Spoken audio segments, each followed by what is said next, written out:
Assalamualaikum warahmatullahi wabarakatuh. Selamat pagi.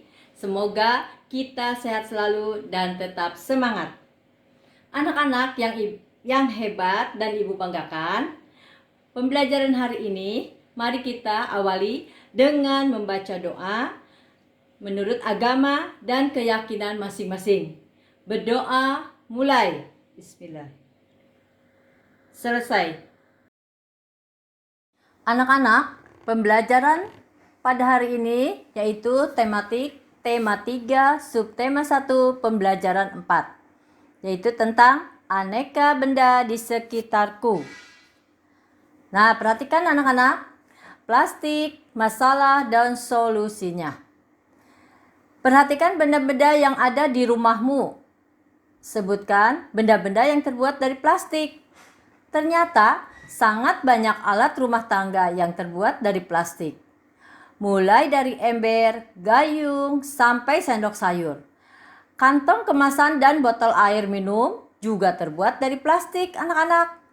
Sekarang ini banyak sekali benda berbahan dasar plastik. Mengapa ya? Karena plastik murah dan tahan lama. Bahkan dari plastik tidak dapat menyerap air atau tidak tembus air. Plastik pun mudah dibentuk dan ringan. Oleh karena itu, plastik dapat dibuat menjadi berbagai benda. Benda plastik memberikan banyak manfaat. Akan tetapi, plastik juga dapat menimbulkan masalah. Plastik membutuhkan waktu yang lama untuk terurai secara alami, sekitar puluhan bahkan ratusan tahun. Lihat contohnya, ada ember, ada gayung, ada serokan sampah, dan payung. Itu semuanya terbuat dari plastik. Perhatikan tabel berikut. Coba bandingkan anak-anak waktu yang dibutuhkan plastik untuk terurai secara alami. Apa artinya terurai? Ya, terurai artinya plastik sampai membusuk ya, sampai hancur. Nah, di sini ada gambar benda, waktu yang dibutuhkan. Kertas, cukup 2-5 bulan kalau kertas. Kardus 5 bulan. Kulit jeruk 6 bulan. Puntung rokok 10 tahun anak-anak. Kulit sepatu 25-40 tahun. Plastik sejenis bungkus detergen bisa 50-80 tahun. Plastik 50-100 tahun. Wow, lama sekali ya.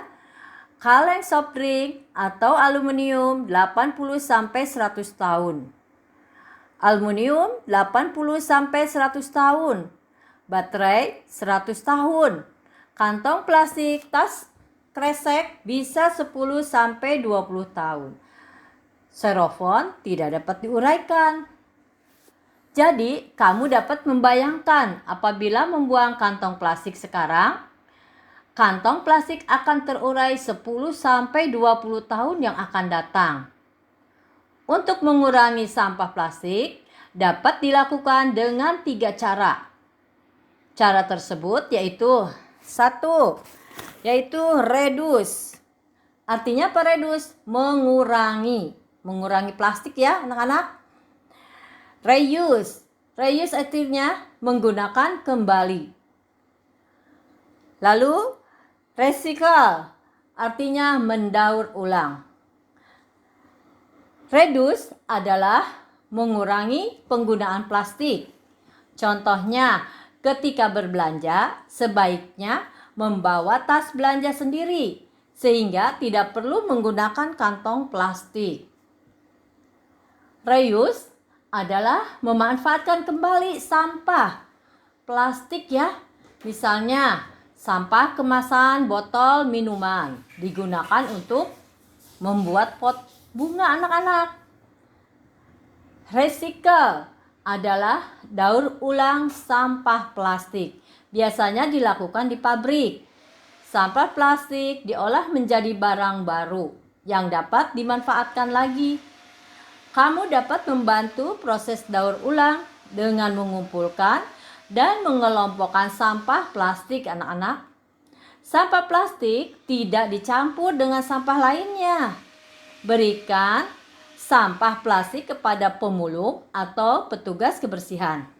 Merekalah yang akan membawanya ke pabrik daur ulang. Ya.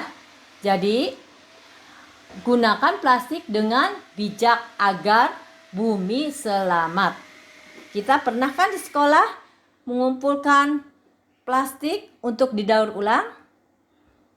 Baiklah anak-anak, kita lihat lambang. Lambang dari 3R, yaitu reduce, reuse, dan recycle. Ya, recycle. Sekarang kita amati lingkungan di sekolahmu. Karena sekolah kita sedang belajar di rumah, jadi anak-anak boleh memperhatikan di rumahnya masing-masing. Contohnya di belakang rumah kan suka ada got ya. Di samping rumah, di depan rumah ya. Atau di warung. Baiklah. Jadi sampah-sampah itu kita perhatikan. Bila ada sampah plastik kemasan makanan di lokasi mana, kita anak-anak boleh checklist. Nah, catatlah hasil pengamatanmu. Jadi kamu harus melihat, anak-anak melihat ke depan rumah, ke belakang ya, ke samping di rumah masing-masing. Centang atau beri checklist jika anak-anak menemukannya. Nomor 1, contohnya lokasi belakang rumah. Sampah plastik kemasan makanan ada tidak? Kalau ada, beri tanda checklist ya anak-anak. Beri tanda checklist. Lalu sampah plastik kemasan minuman ada tidak? Bila tidak ada, tidak usah di checklist, kasih titik. Paham anak-anak? Baiklah, nanti lanjutin di rumah ya. Nah, sekarang ibu akan mempelajari tentang bermusyawarah. Nah, anak-anak sedang bermusyawarah nih di sekolah, yaitu akan memecahkan masalah. Misalkan mau pemilihan ketua kelas, tentu ada rapat dulu atau bermusyawarah. Apa sih musyawarah? Musyawarah adalah membicarakan suatu permasalahan secara bersama-sama untuk mencapai keputusan bersama. Musyawarah merupakan wujud pengamalan sila keempat anak-anak dari Pancasila yang berbunyi kerakyatan yang dipimpin oleh hikmat kebijaksanaan dalam permusyawaratan dan perwakilan. Manfaat musyawarah 1. Menyelesaikan lebih mudah dan dapat diterima oleh segala pihak. Kedua, menjalin kerukunan dan mempererat kerjasama. Yang ketiga, terbiasa untuk menghormati pendapat orang lain. Nah, lihat di sini anak-anak sedang pemilihan ketua kelas. Contohnya, ada yang sedang menghitung, ada yang sedang membuka ya, membuka namanya siapa. Misalkan yang dipilih ada 8 orang. Jadi nanti anak-anak milih tuh satu kelas 8 orang, masing-masing namanya pilih menurut masing-masing yang anak-anak sukai ya.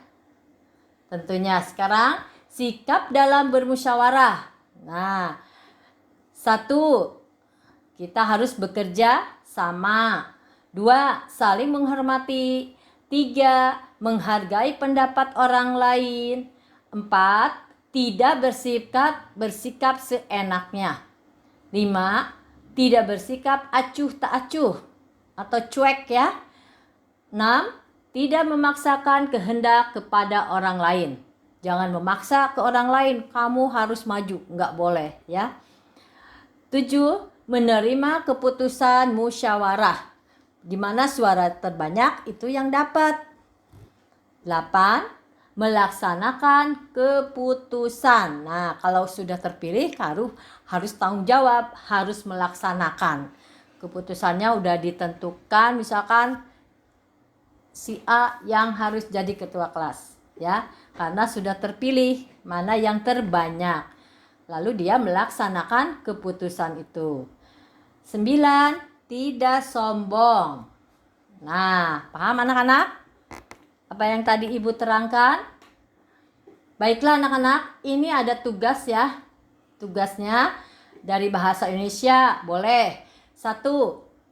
Sebutkan jenis-jenis sampah organik dan non-organik. Ya. Boleh belajar sama ayah bunda. Ya.